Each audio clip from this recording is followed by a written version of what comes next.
Dr. Rodgers, what can you add for our young people out there today? Be your authentic self.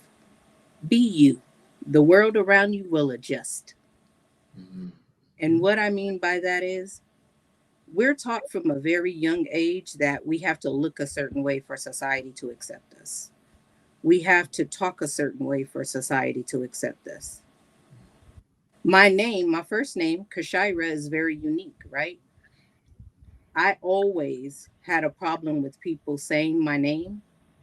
So I just gave myself a nickname, Cash. Just call me Cash because I got tired of people mispronouncing it. Working with Vita, we come across these same kids that have this low self-esteem because their names are constantly mispronounced or so unique. That's where the be your authentic self. Be you. Correct people every time they mispronounce your name. Ooh. Now, go ahead. No, you're talking little Alvin right there. Okay, you just had a word for little Alvin. Okay, so I mean, even at the seasoned age I am, yeah, you have to correct people. You have to stop people when they mispronounce your name, or when they say something that's out of, and be okay with it. Mm-hmm. So Right. you just spoke to little Alvin. He had to tell you that he heard what you said. And every time I come on this show, somehow little Alvin comes out and I just want to kiss him. I just always want to kiss him because I bet he was the cutest little thing. But Dr. Rodgers, one of the things, you say be your authentic self. Is it different to be yourself for kids of color versus kids in different affluent neighborhoods or just different neighborhoods? Ooh, absolutely. Absolutely. I speak in personal experience. Again, I grew up in East LA, Boyle Heights. I grew up in predominantly Hispanic neighborhood. I didn't know Caucasians were a real thing until I was about 14. Wow. That's like powerful. I knew they were on television, but I didn't know they really exist. That's amazing. So is it different? Absolutely. Once I started going to high school, right, in middle school, I started being bussed out to San Fernando Valley, what they called the good schools. That's where I started seeing different people and noticing that, wow, this person talks different than I do. This person dresses different than I do.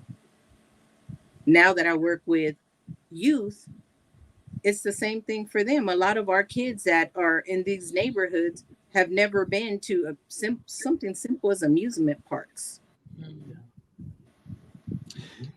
And in Boyle Heights, I mean, because I know Boyle Heights, I've spent a lot of time in LA.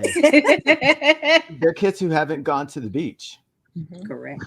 And it is not that far from Boyle Heights to, the ocean. And it's amazing that they don't have those opportunities. And that does factor in to people being able to be themselves because they don't even think they fit into the world. Yes. Yeah.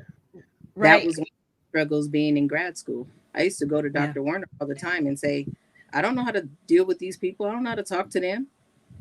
That they're using words, one, I've never heard of. They have these little cliques. The cliques I came from were gang members, red or blue. like y'all got this thing going on where we're the sorority sisters, and I did not know how to engage with them at all. So when you found someone you wanted to be friends with, did you try to jump them? No, I just got what Dr. Warner taught me how to behave. Yes, I remember these conversations, and I'd be like, Kashira, now come on, now let's refocus, let's reframe this, okay? And then I had candy and stuff, and I'd be handing, I'm like, okay, eat the candy, let's chill. And then I remember I put you in all my classes. And I started putting her to work in the program. But that's good mentorship. because I didn't come from that. Someone had to teach me, and I was kind of on my own, right? So I'm like, okay, let me show Kashira. Let me do that for her, right? And that's also one of the things the script, because this year it's mentorship and diversity. But we have USC, and we're having some of these kids come to USC. The first time they've ever been on a college campus will be at script. And they're coming from Pomona, because Anita Watson is bringing them there. And they are going to be in awe. But guess what? Their life will have changed that day. Yeah. Because they're like, this is possible, because they see me. They see Kashira, right? They see Captain Young. They see all these other survivors there. That is the difference. And that is going to be amazing.